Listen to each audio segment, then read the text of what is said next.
Agora sim, ó. Boa noite a todos. Então, vamos começar a nossa aula de número 13, sobre corrente de deslocamento e as equações de Maxwell. São assuntos que nós já estamos tratando, as equações de Maxwell. Nós finalizamos na última aula, falando das equações de Maxwell. E hoje nós vamos fazer uma discussão sobre a corrente de deslocamento e como ficam as equações de Maxwell quando se inclui a corrente de deslocamento. Então, só para a gente fazer uma retomada, né, para quem pega essa aula pelo caminho aí, para a gente poder retomar a discussão que a gente vem fazendo. Então, das aulas anteriores, o que nós já vimos até aqui? Lei de Gauss na forma integral. Então, o que trata a lei de Gauss? Se olhar uma distribuição de cargas, colocamos uma superfície gaussiana, que aqui eu usei uma esfera, mas poderia ser uma superfície diferente, desde que tenha simetria. E o fluxo através dessa superfície gaussiana, que é uma superfície matemática, o fluxo de campo elétrico é igual à carga interna a essa superfície, dividido por ε0, que é a permissividade do vácuo.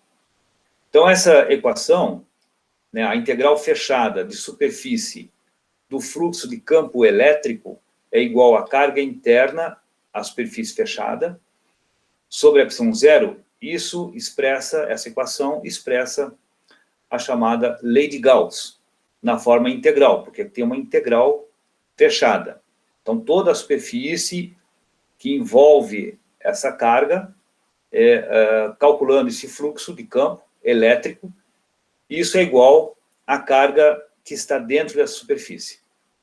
Se aplicarmos essa mesma lei para um campo magnético, nós percebemos que se o fluxo de campo magnético B, nessa superfície gaussiana, ele será igual a zero, porque não tem uma carga magnética isolada dentro dessa superfície. O que vai existir, no caso magnético, é sempre um dipolo. Então, a linha de campo que sai do polo norte vai ter a mesma quantidade de linhas de campo entrando pelo polo sul. Então, através da superfície S, aqui pintada em amarelo, o fluxo total dessas linhas de campo vai ser nulo, diferentemente do caso elétrico, que aqui as linhas estão só saindo de dentro para fora, no caso de cargas positivas. Então, o nosso fluxo magnético, numa superfície fechada, é sempre nulo. Isso expressa a inexistência de monopolos magnéticos. Então, no caso magnético, sempre existem, né, dipolos magnéticos. No caso elétrico, nós teremos carga elétrica positiva isolada de carga elétrica negativa. Então, as cargas elétricas, elas são diferentes. A gente pode encontrar na natureza só a carga positiva ou só a carga negativa. Para o caso magnético, não. No caso magnético, só se encontram dipolos. Não temos um monopolo magnético. Então, essa equação aqui, que é a lei de Gauss, magnética, expressa essa realidade da natureza. O que vimos também é que se tiver uma corrente elétrica num fio, em torno desse fio, existe um campo magnético. Então, se nós pegarmos o caminho nessa curva C, aqui eu coloquei em preto, essa curva C é uma curva, então, matemática, um caminho matemático, que encerra essa área que está achurada. Se fizermos aqui a integral fechada nesse caminho de B escalar dl, isso será igual à corrente que está circulando nesse fio.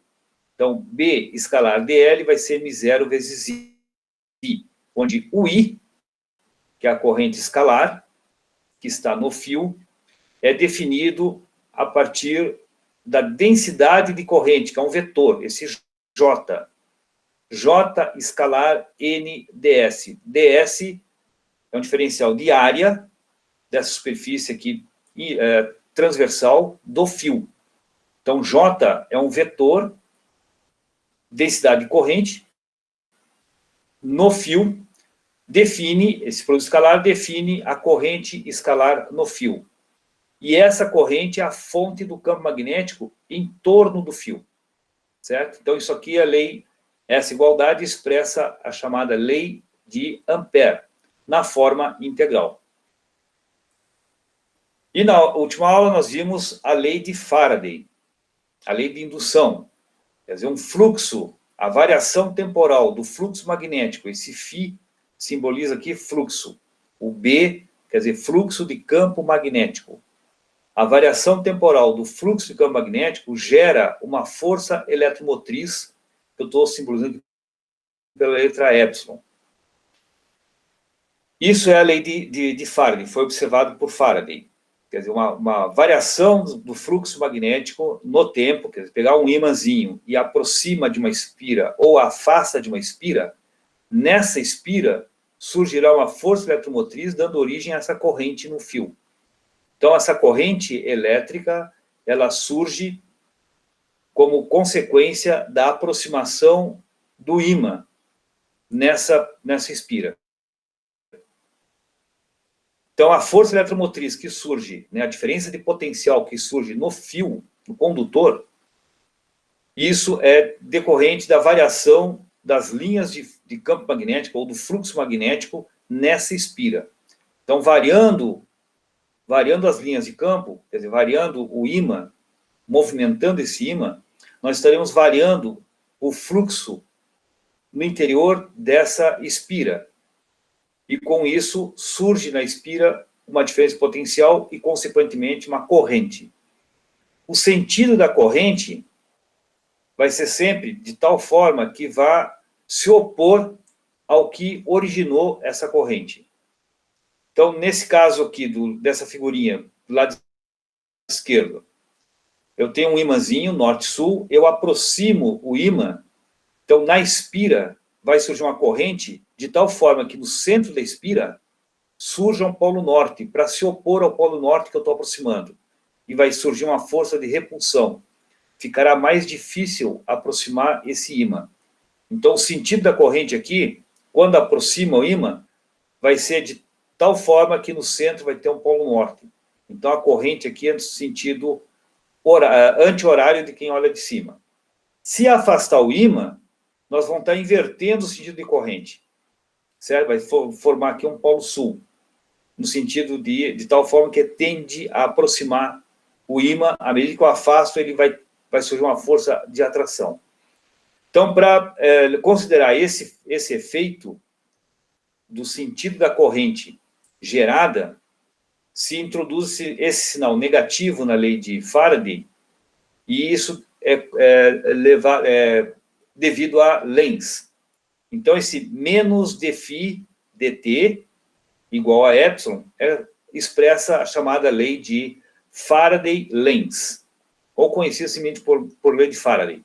Mas esse negativo está associado ao sentido da corrente gerada. É sempre o sentido a se opor ao que dá origem a essa corrente.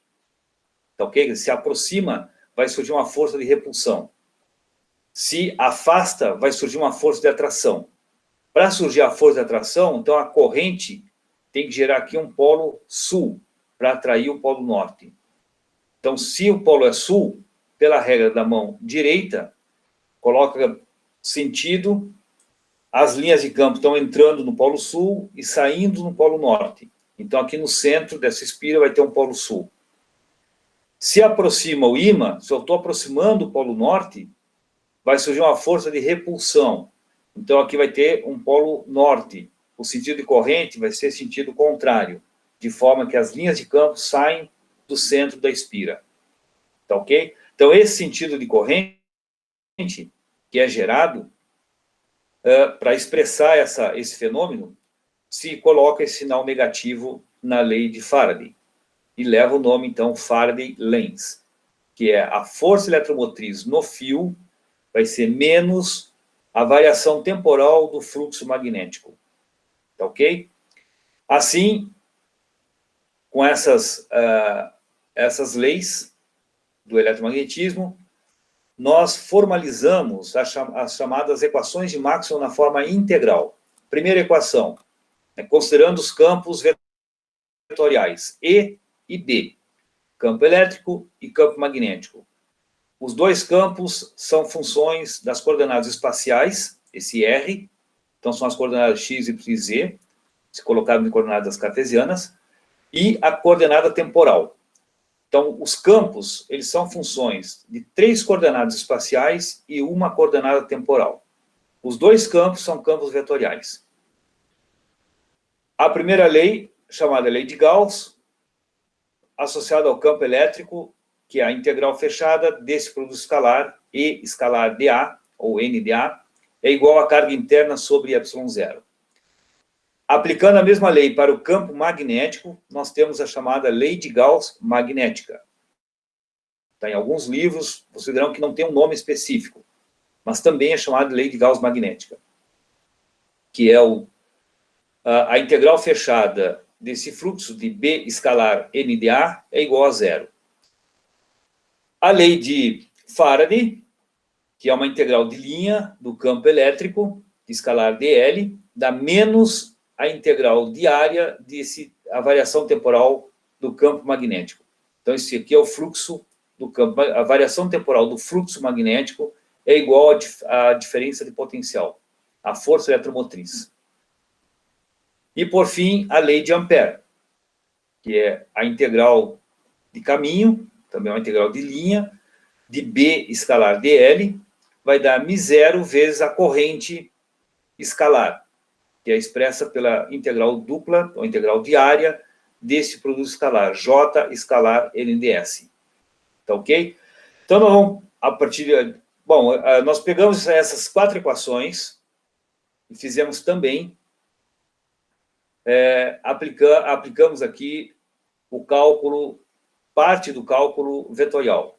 Usamos 2 teoremas. Teorema da divergência, que é pegando um vetor qualquer, esse vetor aqui expresso pela letra F, um vetor F escalar área, vai ser igual a uma integral tripla do divergente desse vetor. Então, uma integral de volume do divergente desse vetor. Isso é o teorema da divergência. O teorema de Stokes, que é o outro teorema do cálculo vetorial, ele estabelece que uma integral de linha de um vetor vai ser igual o rotacional desse vetor numa superfície. A superfície encerrada pela curva C. Então, nós vamos aplicamos esses 2 teoremas. Quando tem uma integral aqui de superfície, nós substituímos pelo divergente. E quando nós temos uma integral de linha, esse produto escalar, nós substituímos pelo rotacional, que são, nas equações, a forma integral, onde tem integral de superfície, veja que aqui a lei de Gauss é de superfície, a Gauss magnética também é de superfície. E as outras duas são integrais de linha, a integral de caminho.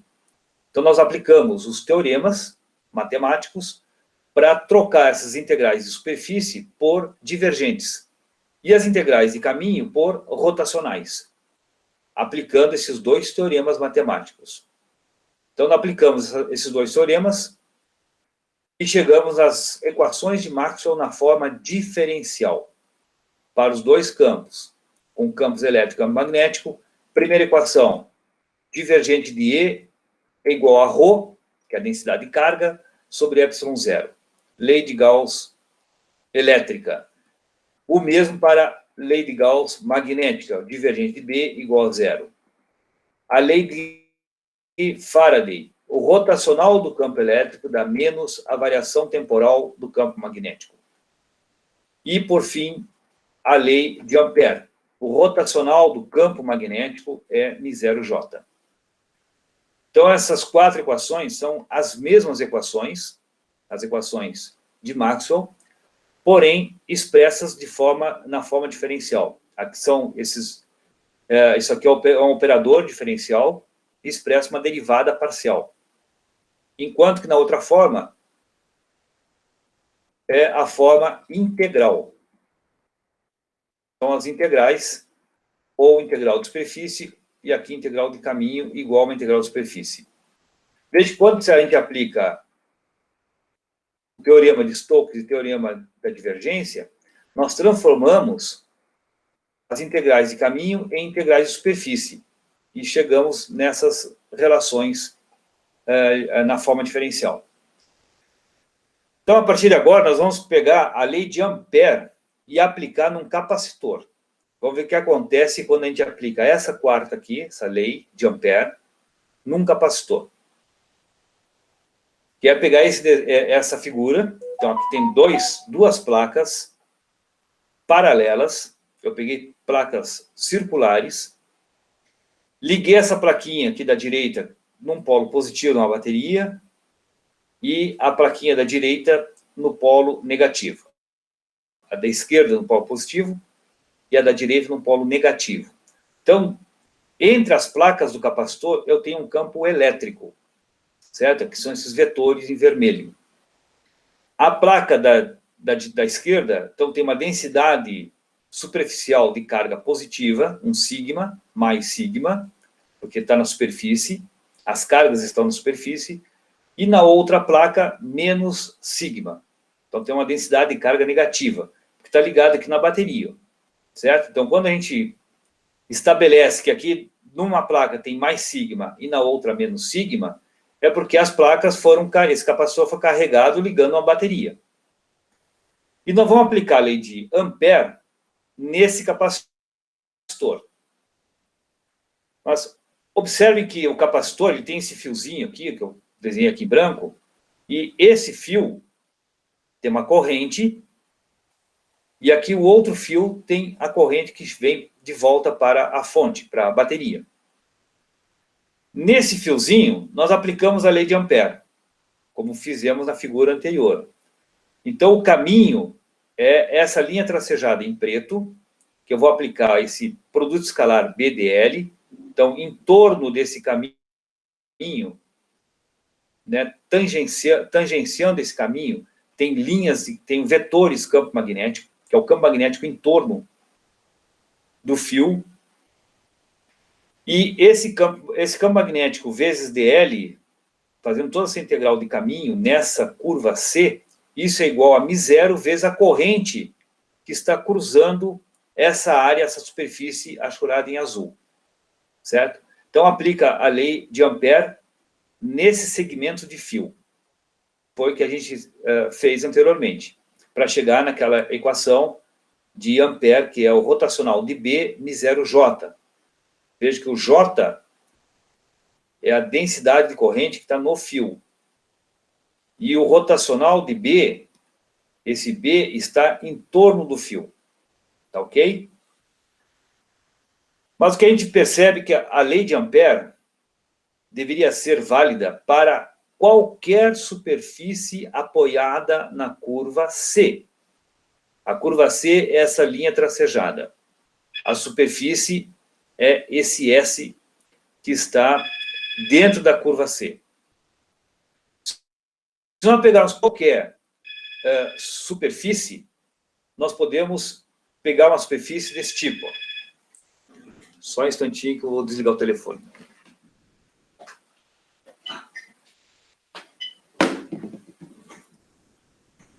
Desculpa, o telefone tocou.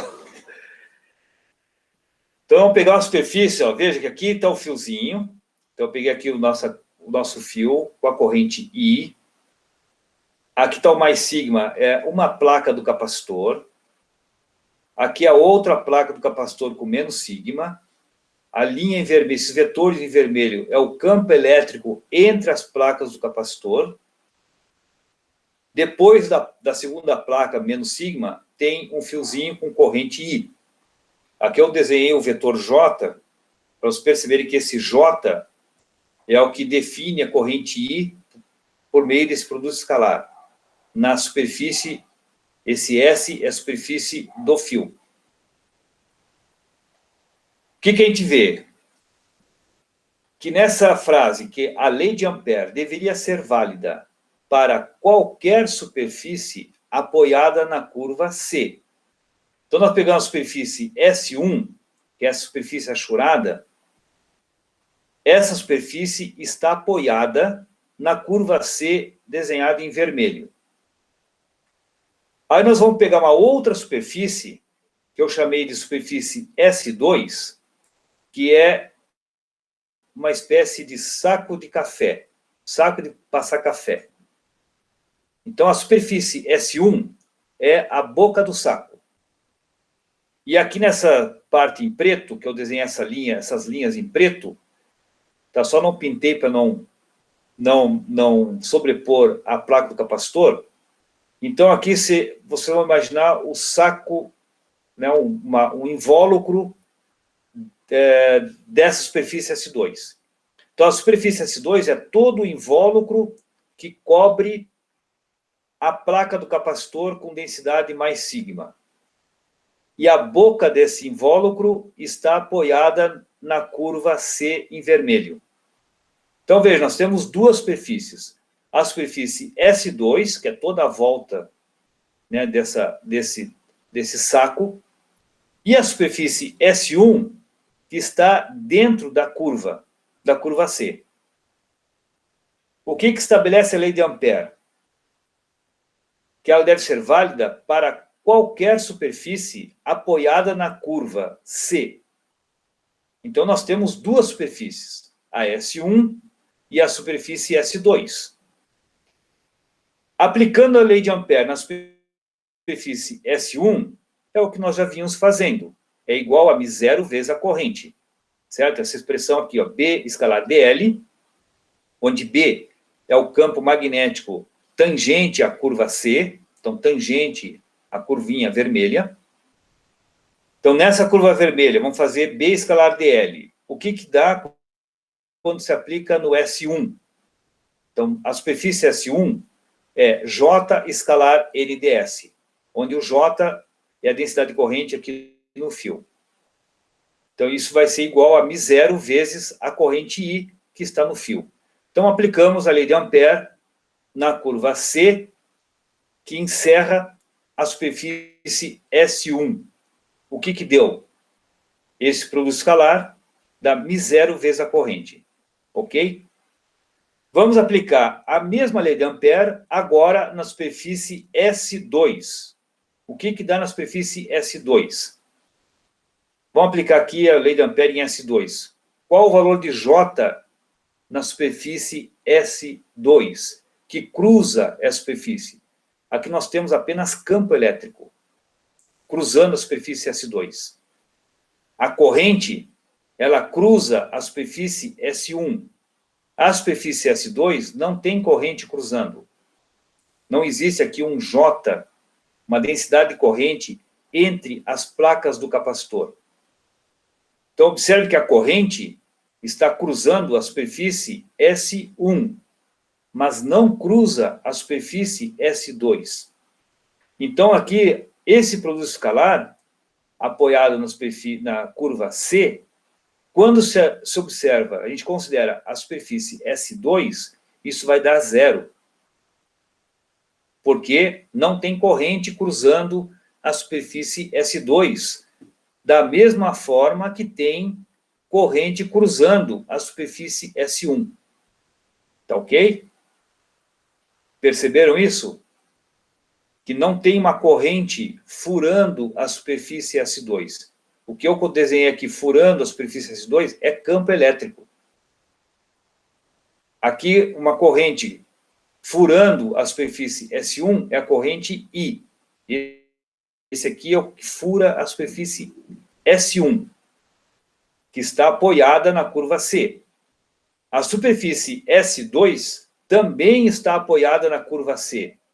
No entanto, não tem corrente cruzando a superfície S2. A corrente vai dar zero. E isso é uma contradição. Pela lei de Ampère, ela deveria ser válida para qualquer superfície apoiada nessa curva C. Essa superfície, a gente vê que esse produto escalar apoiado nessa curva C vai dar zero, porque a corrente é zero. Não tem corrente furando a superfície S2. Tá ok? Perceberam essa contradição? Nós temos aqui uma contradição.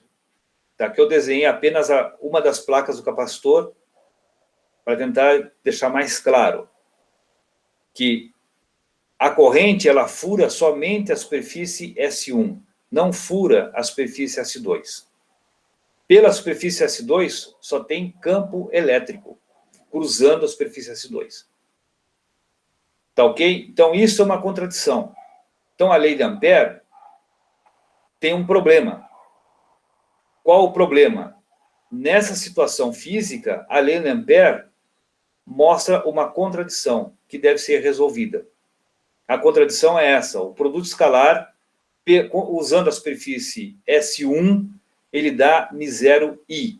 Pegar esse vetor B aqui, o campo magnético escalar dl, na curva C, que é essa curvinha vermelha. Quando se aplica na superfície S1, isso dá μ0I. Agora, se nós aplicarmos na superfície S2, veja que é a mesma curva C, o mesmo produto escalar, B escalar dl, que é esse vetor amarelo, e escalar vetor vermelho. Então, do lado esquerdo da igualdade, se refere ao produto escalar desse B dl nessa curvinha C, nessa curva vermelha. O lado direito da igualdade se refere à corrente que cruza a superfície.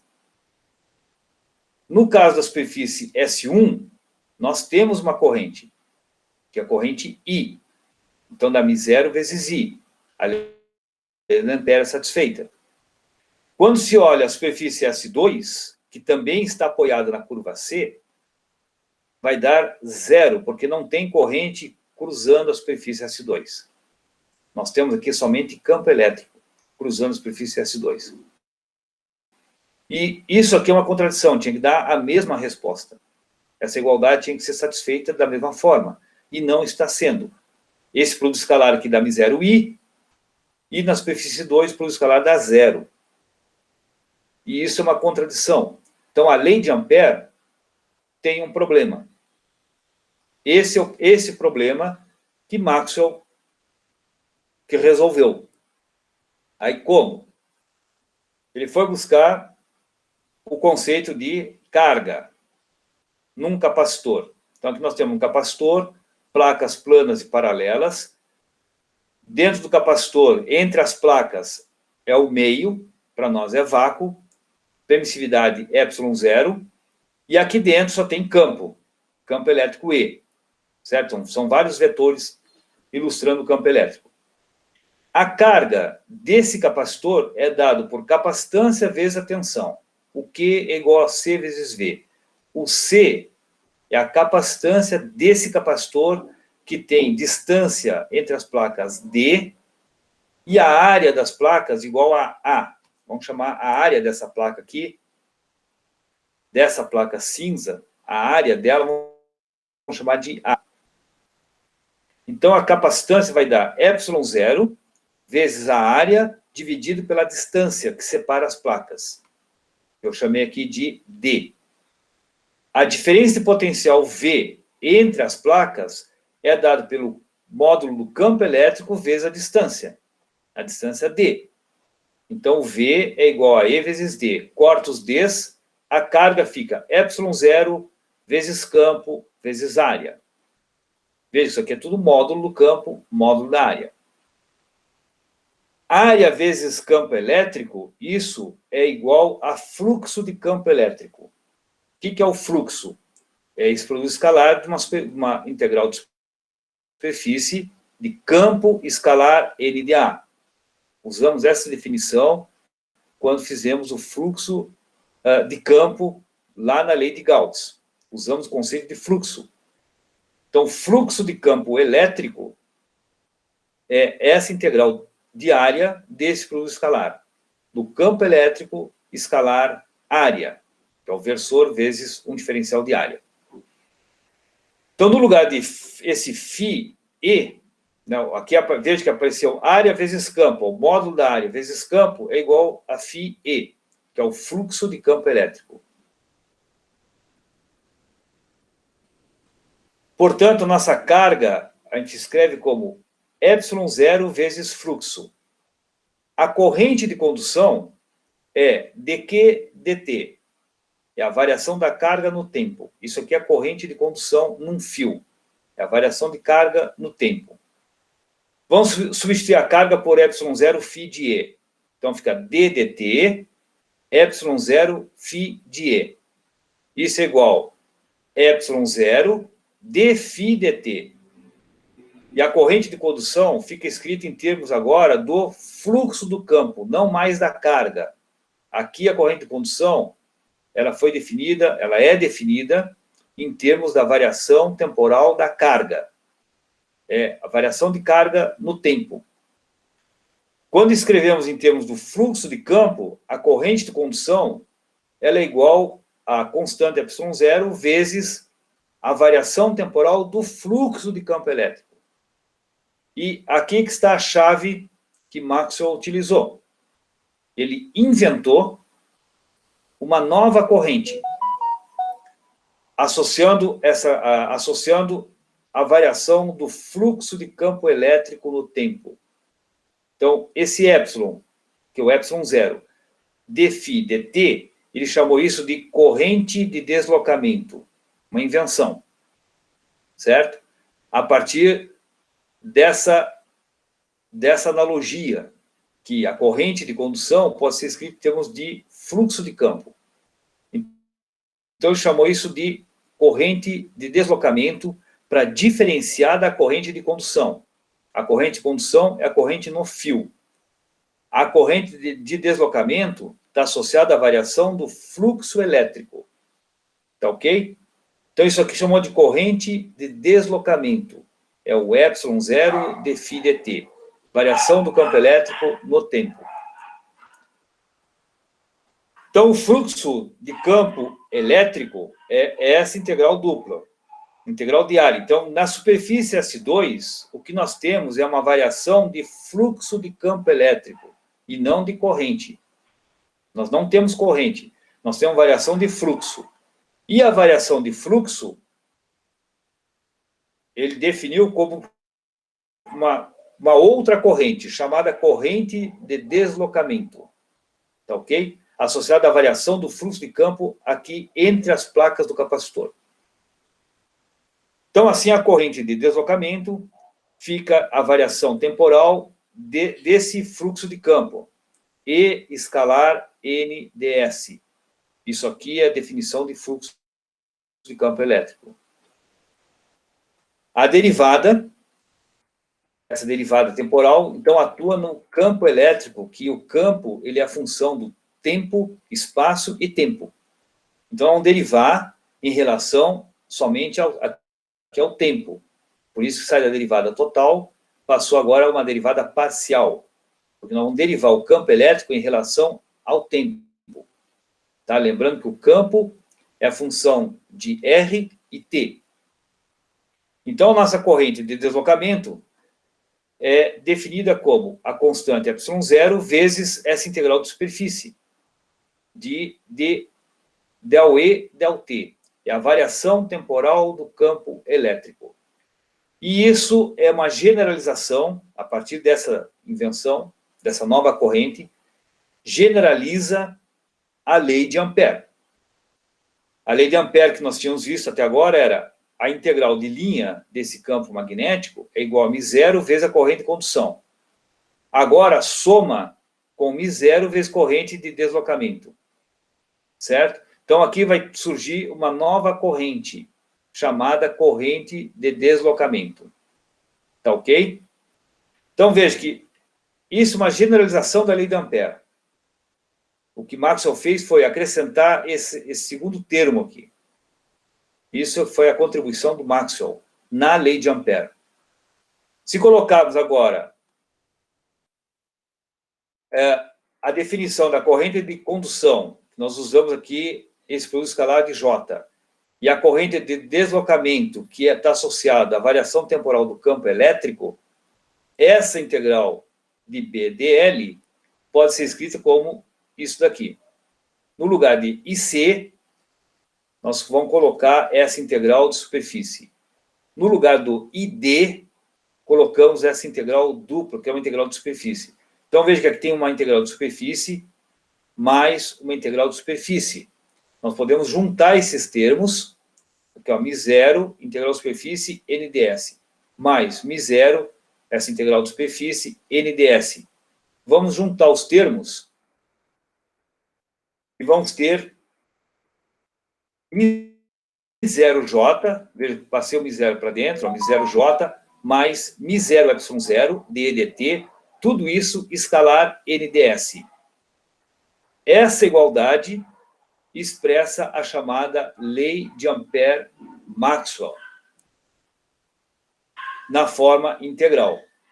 Assim, as equações, então, dos campos vetoriais E e B, fica a primeira equação, lei de Gauss, segunda, a lei de Gauss magnética, a terceira, que é a lei de Faraday, e a última, a quarta equação, de Maxwell, é a lei de Ampère-Maxwell.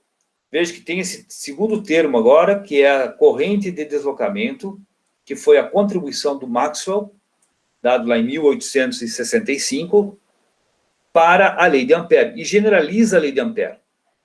E, com isso, resolve a inconsistência que havia na lei de Ampère quando se aplicava no capacitor. Se nós fizermos agora, aplicarmos aqui a teorema de Stokes nessas integrais de linha, nessas duas equações, Faraday e Ampère-Maxwell, como já fizemos nos casos anteriores, nós vamos obter, nessa equação, a equação de Ampère-Maxwell na forma diferencial. Então, com isso, a gente tem aqui as equações de Maxwell na forma diferencial. Primeira, lei de Gauss, continua a mesma. A lei de Gauss magnética, que é o divergente de B igual a zero, continua exatamente igual. A terceira, a lei de Faraday, Faraday-Lenz, na forma diferencial, que é o rotacional do campo elétrico menos derivada do campo magnético em relação ao tempo. E, por fim, com a contribuição do Maxwell, temos a quarta equação, que é a lei de Ampère-Maxwell na forma diferencial. Então, vejo que o que acrescentou agora foi esse termo somado aqui, segundo termo, que foi a contribuição do Maxwell nas equações que levam o nome dele, equações de Maxwell. Mas a equação de Gauss elétrica, a equação de Gauss magnética, a lei de Faraday e, por fim, a equação que expressa a lei de Ampère-Maxwell. Então, essas são as quatro equações, são os pilares do eletromagnetismo. Todos os fenômenos eletromagnéticos são descritos a partir dessas quatro equações, ou na forma integral, ou na forma diferencial. Então, toda a teoria eletromagnética, todo eletromagnetismo, e como também a ótica, elas são descritas a partir dessas quatro equações fundamentais. Então, essas quatro equações são as equações fundamentais do eletromagnetismo e que expressam e descrevem todos os fenômenos eletromagnéticos existentes na natureza. Todos os fenômenos são descritos a partir dessas quatro equações. Então, isso é o que tem de mais fundamental na física e para descrever os fenômenos da natureza. Então, a lei de Faraday descreve a forma de produzir campo elétrico. Veja que do lado esquerdo das igualdades dessas equações estão os campos. Do lado direito estão as fontes desses campos. Quais são as fontes de campo elétrico? Pela equação 3, vocês veem que a equação 3 tem um campo elétrico, um rotacional de campo elétrico. A fonte de campo elétrico é a variação temporal de campo magnético. Se tiver um campo magnético variável no tempo, isso produz um campo elétrico. Se tiver uma carga, uma densidade de carga, ρ, isso também produz campo elétrico. Então, a equação 1 e a equação 3 expressam as fontes de campo elétrico possíveis na natureza. As fontes são cargas, aqui designado por ρ, pela densidade de carga, ou variações temporais de campo magnético. Variando um campo magnético no tempo, se produz um campo elétrico. Então, se vocês quiserem produzir energia elétrica corrente num fio, basta ter a variação de campo magnético. Coloque esse fio num campo magnético variável no tempo, que vocês terão um campo elétrico no fio. E com isso vai ter uma corrente. Esse princípio é o princípio de geração de energia elétrica que ilumina nossas casas.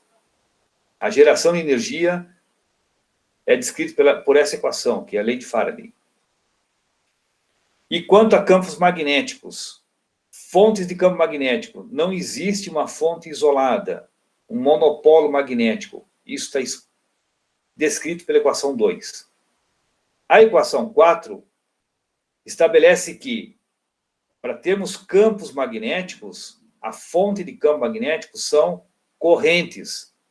Ou corrente de condução, que é esse primeiro termo aqui com J, ou corrente de deslocamento, que é associada à variação temporal do campo elétrico.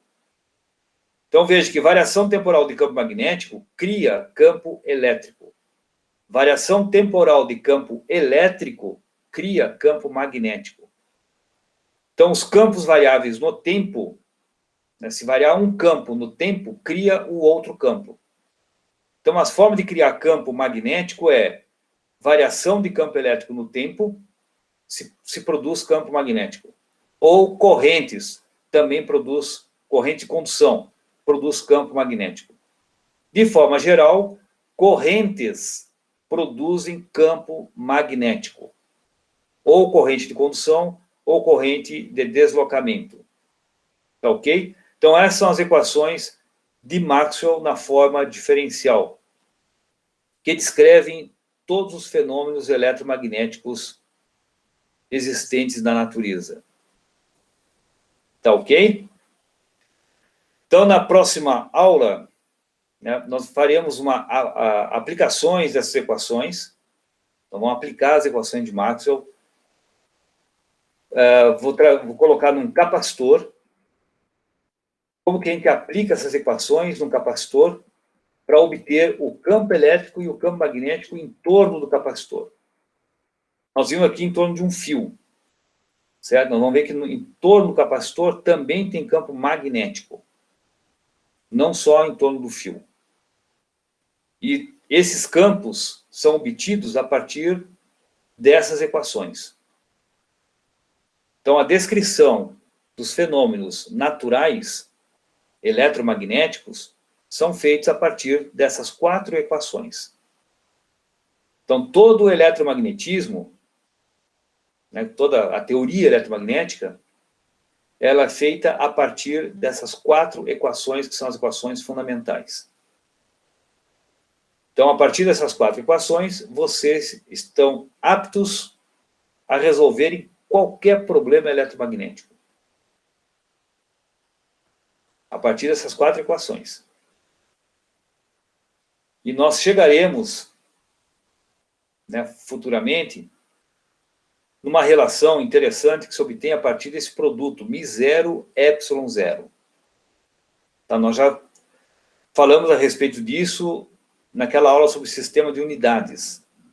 Que esse μ0, ε0, que aparece aqui, está associado à luz. Veja que essas equações são equações de campos, o campo elétrico e campo magnético. Temos 2 campos, o E e B. Esse produto aqui, μ0, ε0, está relacionado à luz. Já vimos isso. Vamos entender o que tem a ver campo elétrico, campo magnético e luz. Tá ok? Isso é o que nos espera aí pela frente. Então, na próxima aula, faremos uma aplicação dessas equações mais especificamente da equação 4 e 3, e em situações físicas para poder discutir alguns problemas. Perfeito? Alguma pergunta?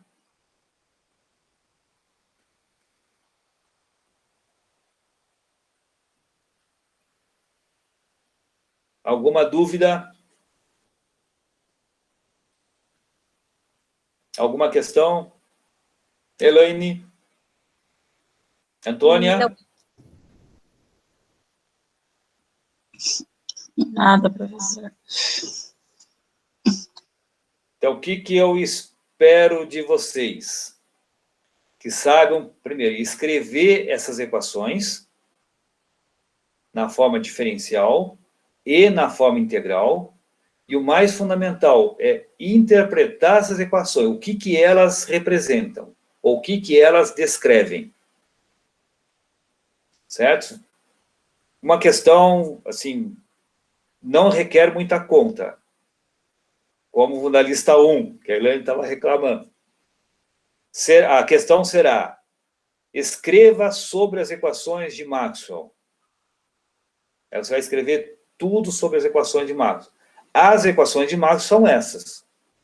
Então, o que se espera? Que você escreva essas 4 equações da forma como estão aqui. O que elas descrevem e o que elas representam. O que elas estão representando, descrevendo.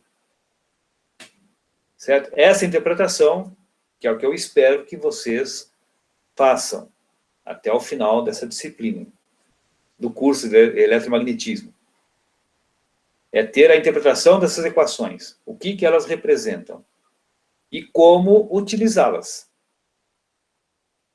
Certo? A matemática é matemática vetorial. Tá ok? O treino da matemática, vocês vão ver na lista 2, já tem algumas, acho que é 2, primeiro exercício, ou segundo exercício da lista 2. Já tem um treino de cálculo vetorial. Ali é só treino matemático. Né, com relação divergente, rotacional, o divergente do rotacional, o rotacional do gradiente e assim por diante. O divergente do rotacional. Fazer algumas relações matemáticas para vocês se convencerem daquelas igualdades. Tá? Existem várias igualdades dessas relações vetoriais. Mas vamos fazer só o que a gente está utilizando aqui. Tá ok? Está na lista 2. Vocês deverão fazer também e vai entregando. Tá ok? Na próxima semana, vocês têm marcado aí, acho que na dia 23, uma avaliação. Então, o assunto para a avaliação vai até essa aula. São as equações de Maxwell na forma diferencial. Na forma integral, forma diferencial. O que são as equações de Maxwell? Ampère-Maxwell, Faraday, lei de Gauss, elétrica e magnética. A lei de Gauss, nós vimos de forma bem detalhada. Lei de Faraday, vimos de forma bem detalhada. Lei de Ampère, também. E agora, Ampère-Maxwell. Então, quando se falar em as equações de Maxwell, está tudo isso subentendido. Que são as 13 aulas que nós já tivemos aqui. Tá ok? E as listas, eu acho que ajudarão aí vocês a estudarem um pouco mais e a fixarem alguns conceitos. E também a prática do cálculo. Dá uma praticada aí, cálculo diferencial, cálculo integral, cálculo, a parte vetorial. Tá ok? Então, não havendo perguntas, era isso. Nos vemos, então, na próxima aula, amanhã, no mesmo horário. Vamos fazer aplicações das equações de Maxwell. Certo? Certo, professor. Ok. Certo. Então é isso. Até amanhã. Tenha uma boa noite, bom estudo. Aproveite o dia do professor. E estude bastante. Boa noite, professor. Boa noite. Até mais.